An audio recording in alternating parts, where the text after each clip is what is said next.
head of our executive programs for 15 years, and eventually felt the need and the obligation to write down what I thought I had learned from that group of public executives. And so I wrote this book called Creating Public Value, which was published in 1995, I guess, and has also served as the continuing basis for a lot of our executive education at the Kennedy School. At the core of the idea, I think, was this idea that we had to be able to talk about what the purposes of the manager in the public sector was, as well as who the manager was and what instruments they had available to themselves. And there was a particular language for talking about that that had to do with the efficient and effective accomplishment of the mission of the organization on the one hand, or the protection of the public interest, or something like that. And those were all excellent ideas, and they remain important. But there was something a little bit dynamic and entrepreneurial and imaginative that was missing from that concept. So I remember walking down the hall one day and talking to a friend, and I was saying, well, you know, the private sector managers have this idea that what they do is produce value for people. They produce it for customers, they produce it for their shareholders, they produce it for their workers to a certain degree. And they're constantly on the lookout then for a rather open-ended idea about how to create value with the assets that they have entrusted to them.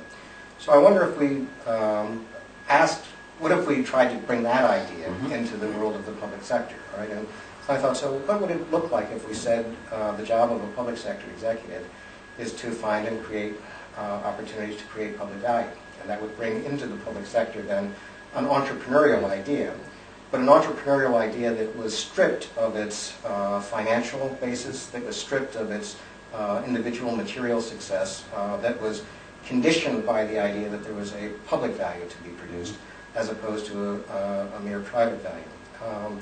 And so I think at some level that became the core idea, that we had this concept. Now what turned out to be interesting fairly soon, though, then was the question of, well, how would we know whether we were producing public value, and who got to arbitrarily decide the value of what was being produced?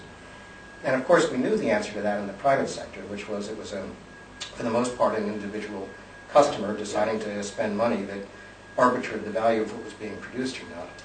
And what was so distinctive and important about operating as a manager in the government world was that it wasn't an individual client or customer that arbitrated the value. It was instead a collective that, through the processes of representative government, more or less sloppily, made a commitment to tax and regulate themselves for the purposes of producing some aggregate change in the material conditions of the society.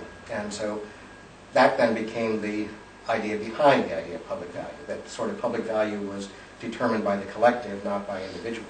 And in many respects, this idea then turned out to be in opposition to, or to some degree in opposition to, an idea of customer-oriented government, because it wasn't clear whether the customer of the government was the client who the organization interacted with, and nor was it clear who the, or whether it was citizens and taxpayers and the representatives of the society as a whole that was making these decisions.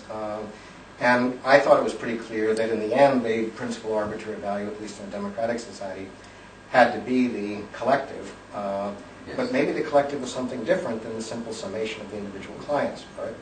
Once you started going down that path, you realized that an important part of being an effective public manager had to do with orchestrating a coherent conversation within the collective about what should be produced, as well as trying to figure out how to produce it. Right?